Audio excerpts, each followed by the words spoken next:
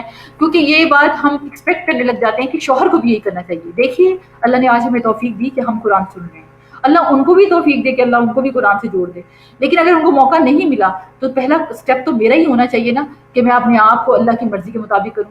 تو انشاءاللہ اس سے ایکسپیکٹ کیے بغیر اللہ سے انشاءاللہ جب ایکسپیکٹ کریں گے نا تو اللہ تعالیٰ ان کا بھی دل بدل دیں گے، اور شوہروں کو بھی اللہ تعالیٰ ان رستوں پر لے آئیں گے جس طرح کو ان کو ہونا چاہیے. اور پھر دیکھیے گا کہ وہ اس سے بھی زیادہ اچھا بہیو کرے گی جیسا ہم چاہتے ہیں. آیت 189 میں اللہ نے چاند کے بارے میں بتایا، اور چاند کے بارے میں کیا کہ اس کی چاند کی کیا کیا فائدے ہیں یا وہ کن کن ریسورسز کے لیے استعمال ہوتا ہے. کہ ایک تو یہ عبادت کا تعین کرواتا ہے، روزے کب آئیں گے، محرم کب آئیں گے، ایام بیس کب آئیں گے. چاند اپنی ڈیٹس کے لحاظ سے ہماری بہت ساری جو عبادات ہیں ان کا تعلق چاند کی گھٹنے اور بڑھنے کے ساتھ ہے. آیت 195 میں اللہ تعالیٰ نے فی سبیل اللہ خرچ کرنے کی بہت زیادہ موٹیویشن دی. اور خرچ کرنے کی کون کون سی جگہیں ہیں؟ سب سے پہلے یہ دیکھیں کیا اللہ کے دین کے لیے بھی کبھی خرچ کیا ہے؟ ضرور دیکھیں انفاق فی سبیل اللہ میں خرچ کرنا بھی ہمارا ہی کام ہے. اصل میں ہمیں پتہ ہی نہیں ہوتا، ہم ٹھیک ہے خرچ کرتے ہیں، اپنے جو بھی رمضان آ رہا ہے ڈسٹریبیوشن کریں. رشتہ داروں کو کیا دینا ہے، آپ نے ہمسایوں میں کسی کی مدد کرنی ہے، یا آپ کی ورک پلیس پہ کوئی ہے تو اس نے کسی کی مدد کرنی ہے. تو ان سب چیزوں کو دیکھتے ہوئے ہمیں یہ بھی دیکھنا ہے کہ اللہ کے دین کی جگہ کون سی ہیں، کون سی جگہ ہیں جہاں پر خالص اللہ کے دین کا کام ہو رہا ہے، سچائی کے ساتھ ہو رہا ہے، دین کے دفاع کے لیے کام ہو رہا ہے، دینی اداروں کی ترقی اور مضبوطی کے لیے کام ہو رہا ہے، دین کا علم حاصل کرنے والے بچوں کی فیسوں کو اسپانسر کرنے کے لیے.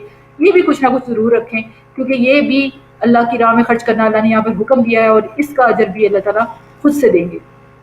آیت 197 میں حج کا حکم آتا ہے، اور حج ایک ایسی عبادت ہے جب انسان حج سے واپس آتا ہے تو وہ ایسے واپس آتا ہے حدیث کے مطابق جب اس کا حج مقبول ہو جاتا ہے جیسے ایک نو مولود بچہ. سبحان اللہ. اللہ ہمارے لیے حج اور عمروں کو آسان کر دے، اللہ اپنے گھر کے دروازوں کو ہمارے لیے کھول دے. اللہ تعالیٰ آیت نمبر 200 میں فرماتے ہیں کہ حج کے موقع پر جو دعائیں کرنے کی جو دعا سکھائی اور اس میں جس کا ذکر آتا ہے ربنا آتنا فی الدنیا حسنۃ وفی الآخرۃ حسنۃ وقنا عذاب النار. اور یہ دعا صرف یہ نہیں کہ بس تم اب دنیا مانگ کے آ جانا، نہیں، جب حج پر جاؤ تو اپنی آخرت اللہ سے اپنی مغفرت کروا کے واپس آنا، کیونکہ خسارے میں نہ جائے. حج زندگی میں ایک دفعہ فرض ہے، اور حج کی فرضیت کے ساتھ اس کو مناسک حج کے ساتھ پوری ایتھینٹسٹی کے ساتھ سیکھ کر جانا چاہیے، تاکہ جب ہم اللہ کے گھر میں جائیں تو ہمارا کوئی لمحہ بھی ضائع نہ ہو، اور جب ہم وہاں سے واپس آئیں تو ہم واقعی میں وہ انسان ہوں جو بخشا ہوا انسان، جو دنیا کو بھی نظر آئے کہ یہ تو کوئی اور انسان ہے، یہ تو وہ ہے ہی نہیں. ایسا چینج ہو ہمارے اندر.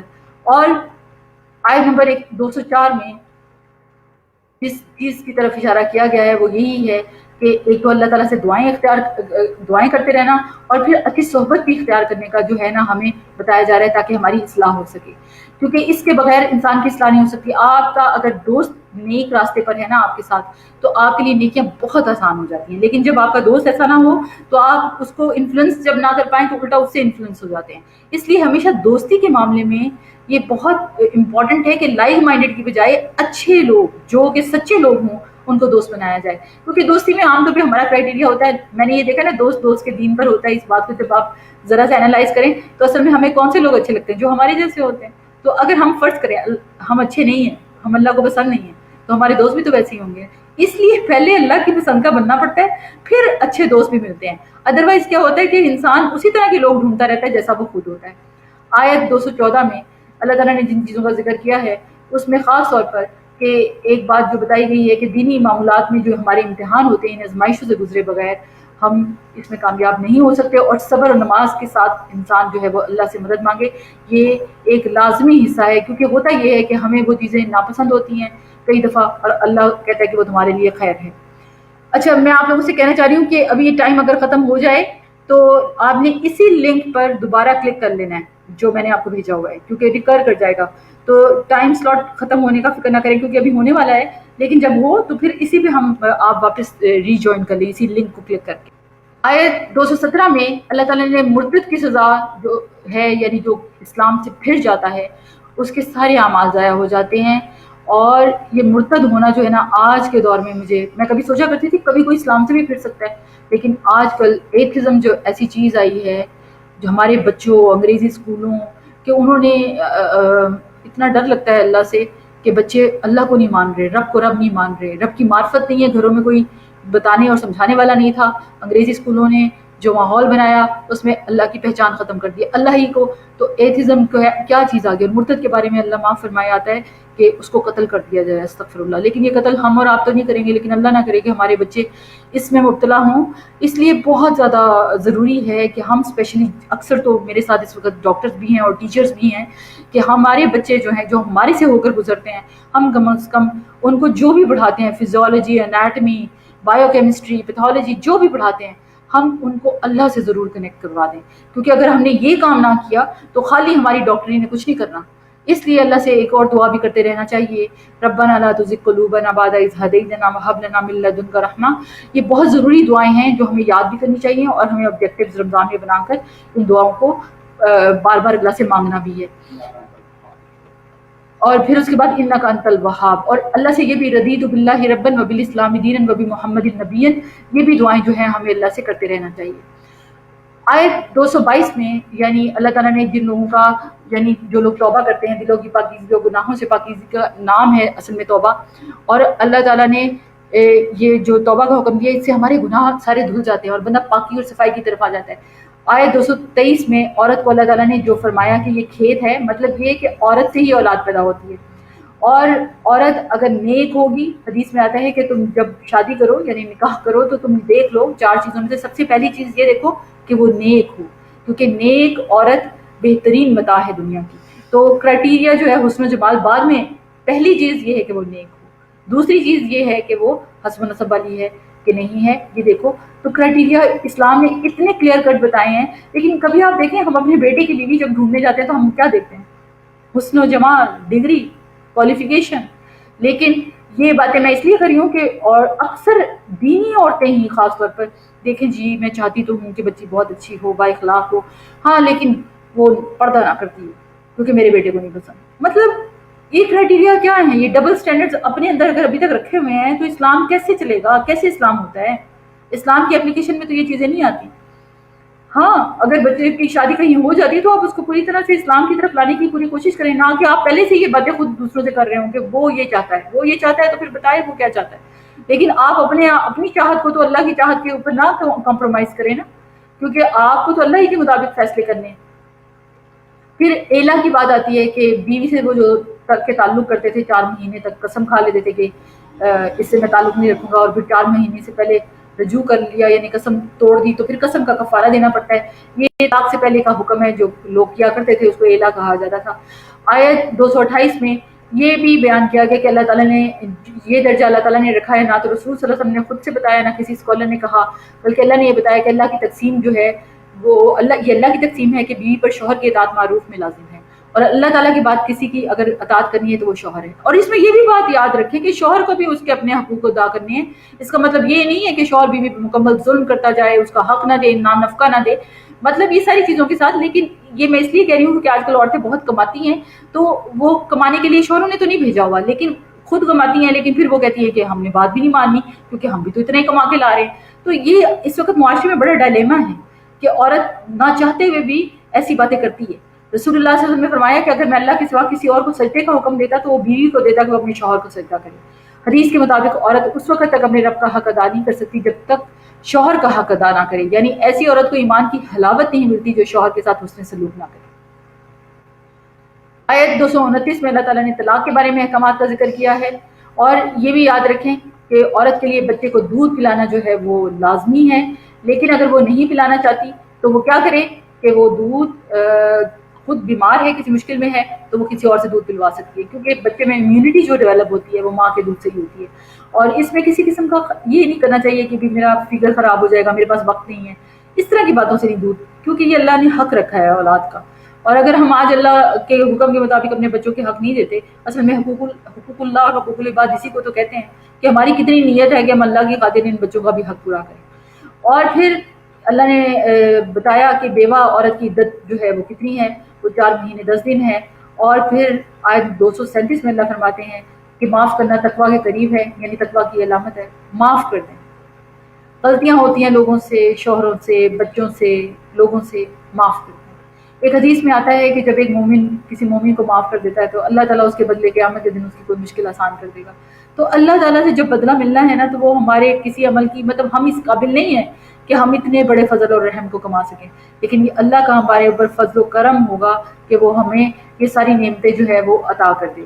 آپ صلی اللہ علیہ وسلم نے فرمایا کہ اللہ تعالیٰ اس عورت کی طرف نظر رحمت سے نہیں دیکھتا جو اپنے خاوند کی شکر گزار نہیں ہوتی، حالانکہ وہ اس سے بے نیاز نہیں ہو سکتی. اور اسی طرح سے شوہروں کو بھی ساری باتوں کے احکامات اسی طرح دیے گئے، لیکن بات یہی ہے کہ قرآن کے ذریعے سے ہی یہ ہدایت انسان کو ملتی ہے، قرآن کے بغیر نہیں مل سکتی. پھر صلاۃ الوسطیٰ سے مراد ذکر آیا کہ اس نماز کا خاص خیال رکھو، کیونکہ عام طور پہ یہ نماز جو ہوتی ہے لوگ چھوڑ دیتے ہیں، کیونکہ نماز اصل میں دیر کرنا منافقت کی علامت ہے. اور آپ صلی اللہ علیہ وسلم نے فرمایا جس شخص کی نماز اصل فوت ہو جائے گویا اس کا گھر، اس کا مال سب لٹ گیا. آیت 245 میں اللہ تعالیٰ فرماتے ہیں کہ یہ جو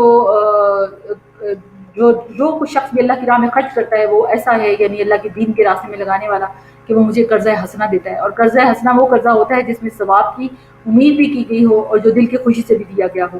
ابن مبارک کہتے ہیں کہ وہ قرض جو حلال مال سے دیا جائے اور جسے دے کر احسان نہ جتایا جائے اور اذیت نہ دی جائے وہ قرضہ حسنہ ہے.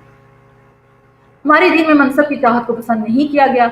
خود سے کوئی عہدہ مانگنا نہیں چاہیے، لیکن اگر مل جائے تو اس سے انکار نہیں کرنا چاہیے اور اس کو اس طرح استعمال کرنا چاہیے کہ اس کے ذریعے اللہ سے قریب ہو جائیں.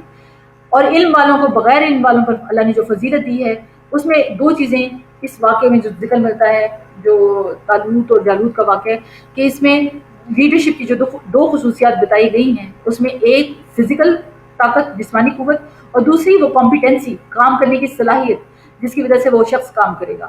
تو لیڈرشپ کے لیے یہ 2 چیزیں ہونا ضروری ہے کہ انسان کے اندر فزیکل طاقت یعنی جسمانی قوت بھی ہو اور اس کے ساتھ ساتھ اس کے اندر یہ بھی ہو کہ وہ اس کام کو جانتا بھی ہو. جتنی کمپیٹنسی، یہ دونوں چیزوں کے بغیر لیڈرشپ قائم نہیں ہو سکتی. اور آیت 248 میں اللہ تعالیٰ نے آیت سکینت جس کو کہا جاتا ہے، یعنی سکینت اصل میں وہ اطمینان ہوتا ہے جو اللہ تعالیٰ اپنے بندوں کے دلوں میں ڈالتا ہے. سکینت بندے کو سکون اور وقار پر ابھارتی ہے، خوف کے وقت انسان کے دل کو مضبوطی دیتی ہے اور آزمائشیں اس پر اثر انداز نہیں ہو سکتی اور انسان کا ایمان اور یقین اور بھی بڑھتا چلا جاتا ہے. قرآن پاک میں جن آیتوں کو آیت سکینت کہا گیا وہ 6 مقامات ہیں. ایک سورہ البقرہ کی آیت 248 جو یہ میں نے ابھی ذکر کیا، دوسری سورہ توبہ کی آیت 26 اور 40، اور پھر اس کے بعد سورہ الفتح میں الفتح اس کی آیت نمبر 4، 18 اور 26. اور جب انسان ان آیات کو سنتا ہے، پڑھتا ہے تو وہ شیطانی حملوں سے بچتا بھی ہے، اللہ اس کو بچا لیتے ہیں اور اس کو بیماریوں سے بھی نجات مل جاتی ہے. ابن قیم کا ایک واقعہ بڑا مشہور ہے کہ ابن قیم کہتے ہیں کہ ابن تیمیہ رحمۃ اللہ علیہ پر جب معاملات شدید اختیار کر جاتے تو وہ سکینت والی آیات پڑھتے، اور میں نے ان کو ایک بہت عظیم واقعہ بیان کرتے ہوئے سنا جو ان کو بیماری میں پیش آیا. اور وہ کہتے ہیں کہ میں میری برداشت سے میں عاجز ہو گیا تھا، یعنی شیطانی روحوں نے مجھ سے جنگ کرنا شروع کی اور میں ان کے مقابلے میں اپنے آپ کو کمزور پا رہا تھا. اور جب میں نے ان روحوں کا مقابلہ یعنی شیطانی قوتوں کا مقابلہ کیا تو اس میں شدت اختیار کرنے کی وجہ سے میری طبیعت جو بہت خراب ہوئی، تو ان آیات سکینت کی وجہ سے اللہ تعالیٰ نے مجھے ان پر فتح دی. آیات سکینت کسی بھی پریشانی کے وقت پڑھی جا سکتی ہیں، بے قراری اور بے چینی میں پڑھی جا سکتی ہیں، اور اس سے ایمان میں بھی اضافہ ہوتا ہے، کیونکہ قرآن ایک سکینت کا ذریعہ ہے. اور اس میں جو خصوصی طور پر اللہ تعالیٰ نے یہ مختلف قسم کے ہمیں جو آیات کے ذریعے سے اور اذکار دیے ہیں، ان کو بھی ضرور اپنی زندگی کا حصہ بنانا چاہیے. آیت 251 میں اللہ تعالیٰ اپنے بندوں کی بارے میں فرماتے ہیں کہ اللہ خود ان کی حفاظت فرماتا ہے، ان کا دفاع کرتا ہے، اور ظالموں کو اللہ تعالیٰ ظلم سے روکنے کا کہتا ہے. اور کامیابی کا معیار بھی یہی ہے کہ ہم زیادہ اس بات پر نہیں بلکہ ہم زیادہ ایمان کی کوشش کریں، اور جتنا جتنا ہمارا ایمان انشاءاللہ بڑھتا جائے گا اتنا اتنا انسان کے دل کے اندر اللہ کی محبت بڑھتی جاتی ہے، اور جتنی محبت بڑھتی جاتی ہے اتنی اتنی اطاعت آسان ہونا شروع ہو جاتی ہے. اب قرآن کے یہ جتنے میں نے پوائنٹ آپ کے ساتھ ڈسکس کیے ہیں ان کو آپ ضرور انلسٹ بھی کریں، اور ان پوائنٹس کے مطابق آپ اپنی زندگی میں آبجیکٹیوز بنا کر رمضان کے مہینے کو گزارنا شروع کریں. انشاءاللہ آپ دیکھیے گا کہ اس کے بعد بھی اللہ تعالیٰ ہمیں توفیق دیں گے کہ ہم اس کے ذریعے سے جو ہے بہت زیادہ خیر اور بھلائی کرتے ہوئے اپنی زندگیوں کو گزارنے کے نہ صرف یہ کہ قابل ہو جائیں گے بلکہ ہم پھر اس قرآن کے ذریعے سے دوسروں کو بھی ہم جو ہے قرآن کی دعوت دے سکیں گے اور ان کو بھی ہدایت سے کنیکٹ کر سکیں گے. یہ تھا دوسرا پارہ. سورہ بقرہ کی یہ جو 251 آیت پہ دوسرے پارے کا جو اختتام ہو رہا ہے، یہاں تک جتنے بھی پوائنٹس تھے ان میں ڈسکشن کرنے سے جو چیزیں ہمارے سامنے آتی ہیں جو بہت امپورٹنٹ ہیں، ایک تو آیت نمبر 186 جس میں اللہ تعالیٰ نے فرمایا کہ اس میں تم اپنے اندر اپنے لیے یعنی کیا کرو، دعائیں مانگو. اور دعا مانگنے کے لیے جیسے کہ دعا مانگنے کے لیے ایک تو یہ بات بہت ضروری ہے کہ جب ہم اللہ سے دعائیں مانگتے ہیں تو دعا مانگتے وقت پھر کسی قسم کی کمزوری نہ ہو، یقین ہو، ایمان ہو اور یقین ہو. یعنی اللہ سے یہ نہیں دعائیں مانگیں کہ اگر اللہ تو یہ کرنا چاہتا ہے تو کر دے، نہیں، اللہ سے پورے یقین سے مانگیں، کیونکہ اللہ رب ہے، ہر چیز کو جانتا ہے، ہر چیز پر قادر ہے، اور وہ جب اپنے بندے کی دعا سنتا ہے تو اس کے بارے میں یہ بھی آتا ہے کہ اگر اللہ کو پوری کائنات کا نظام بدلنا پڑے تو اللہ بدل دیتا ہے. تو دعائیں کرنے میں کبھی بھی کمزوری نہ دکھائیں اور بے یقینی نہیں، پورے یقین سے اللہ سے مانگیں. جب انسان اللہ سے یقین سے مانگتا ہے، کیونکہ یقین کے بارے میں ایک بات آپ سے کل بھی کرنا چاہ رہی تھی کہ یقین ایک ایسا ہائپوتھیسس ہے جو ہوتا تو ہائپوتھیسس ہے، بات تو اسی سے شروع ہوتی ہے، assumption سے، لیکن جب ہم اس بات پر غور کرتے ہیں، ہمارا مشاہدہ اس چیز کو دلائل کے ساتھ ساتھ ثابت کرتا ہے، اس میں ہمارے جذبات شامل ہونا شروع ہو جاتے ہیں، تو آخرکار پھر ہمیں یقین آنا شروع ہو جاتا ہے. تو یقین کی کیفیت کو بڑھانا جو ہے یہ ہمارے لیے بہت ضروری ہے، کیونکہ ایمان والوں کے اندر ایک چیز جو آنی چاہیے وہ ہے یقین. اور یقین ایک پازیٹیو چیز ہے، اپنے اوپر یقین بھی اور اللہ پہ یقین سب سے پہلے. تو جب انسان اللہ پر یقین کرتا ہے، اب دیکھیں جیسے مثال کے طور پر کوئی مشکل زندگی میں آتی ہے، ہم میں سے ہر ایک کو مختلف مشکلوں کا سامنا کرنا پڑتا ہے، کسی کو مال کی صورت میں، کسی کو ریلیشنز کی صورت میں، کسی کو کسی اور طرح سے. لیکن جب بھی کوئی مشکل آتی ہے تو اس مشکل کو ہم نے کیا کرنا ہوتا ہے، ہم نے اللہ سے دعائیں کر کے اور یقین کے ساتھ. اچھا، دو چیزیں آ جاتی ہیں. جب یقین انسان اللہ پر کرتا ہے تو وہ اللہ سے کیا کرتا ہے، مانگتا ہے. لیکن کئی دفعہ کیا ہوتا ہے کہ معاملے میں غلطی ہماری ہوتی ہے، تو اللہ چاہتا ہے کہ میرا بندہ اب اپنی بھی اصلاح کر لے، اور جو ہی ہم اپنی اصلاح کرتے ہیں اللہ تعالیٰ دوسرے بندے کو ہمارے لیے بالکل ٹھیک کر دیتے ہیں.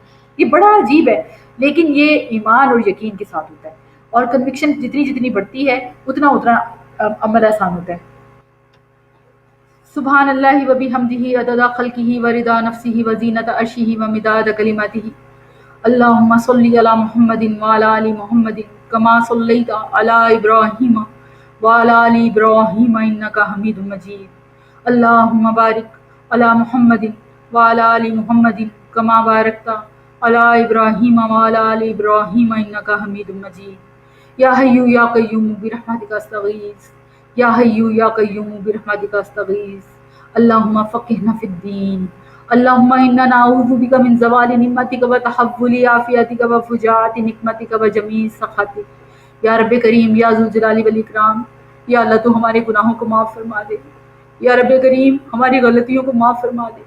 یا اللہ جو کوئی بھی دنیا میں ہم نے غلط کام کیے، یا اللہ جو غلطیاں ہم نے جان بوجھ کر کی، انجانے میں کی، یا اللہ جو ہم سے ہو گئی یا اللہ ان سارے گناہوں پہ ہمیں معاف فرما دے. یا اللہ ہم بہت کمزور ہیں، یا اللہ ہم خطا کار ہیں، ہم قدم قدم پر پھسل جاتے ہیں. یا اللہ تو ہمیں اپنی رحمت سے تھام لے. یا اللہ تیرا وعدہ ہے کہ جب لوگ تیرا ذکر کرتے ہیں اس قرآن کے ذریعے سے تو ان کو اپنی رحمت سے ڈھانپ لیتا ہے، ان پہ سکینت نازل کرتا ہے اور ان کی بخشش کر دیتا ہے. یا اللہ تو ہماری بخشش کر دے. یا اللہ تو ہماری مغفرت فرما دے. یا اللہ یہ رمضان جس میں ہم داخل ہو رہے ہیں، یا اللہ اس رمضان کو ہمارے لیے عافیت بنا دے. یا اللہ اس رمضان کو ہمارے لیے اس بیماری کے خلاف عافیت بنا دے. یا اللہ اس رمضان کو ہمارے لیے مغفرت کا سب سے بڑا ذریعہ بنا دے. یا اللہ ہمیں اس کے ذریعے سے اپنے درجات پانے والا مومن بنا دے. یا اللہ ہمارے دلوں کو ہدایت کے لیے کھول دے.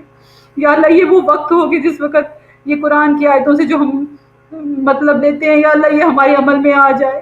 یا اللہ ہمیں تجھ سے محبت ہو جائے. یا اللہ تیری محبت سے اوپر کسی کی محبت نہ ہو. یا اللہ ہمیں اس قرآن کو اپنے لیے بھی عمل کی کتاب بنانے کی توفیق دے. اور یا اللہ اس قرآن کو ہمیں ساری دنیا تک، غیر مسلموں تک، یا اللہ جو اتنے لوگ بغیر اسلام کے مرتے جاتے ہیں، یا اللہ جن کے بارے میں ہم یہ بھی نہیں کہہ سکتے کہ وہ شہید ہیں، یا اللہ یا اللہ وہ وہاں پر جب جائیں گے تو کوئی ان کو کچھ پڑھانے والا نہیں. یا اللہ تو ہمیں معاف کر دے کہ ہم نے ان تک یہ پیغام نہیں پہنچایا. یا اللہ اس قرآن کو ان لوگوں تک پہنچانے والا بنا دے. یا اللہ ہمیں غیر مسلموں کو مسلمان کرنے والا بنا دے. یا اللہ تو ہمارے اعمال پر اپنی نظر نہ کر. یا اللہ تو ہمارے دلوں کی حالتوں کو جانتا ہے. یا اللہ تو ہم سے راضی ہو جا. یا اللہ اس وائرس جیسی وبا سے ہمیں بچا لے اور ہم سب کو اپنے اس مشن کو امتی ہونے کے ناطے جس کو تو نے امت وسط کہا ہے امت وسط بنا دے اور ہم ساری دنیا تک تیرے دین کو پھیلانے والے بن جائیں. یا اللہ یہ تھوڑی سی زندگی جو تو نے ہمیں دی ہے، یا اللہ اس میں برکت ڈال دے ہمارے وقت میں. یا اللہ ہمارے مال میں، ہمارے بچوں میں، یا اللہ ہمارے رشتوں میں. یا اللہ ہر چیز میں برکت ڈال دے اور ہم سے بہترین کام کروا لے.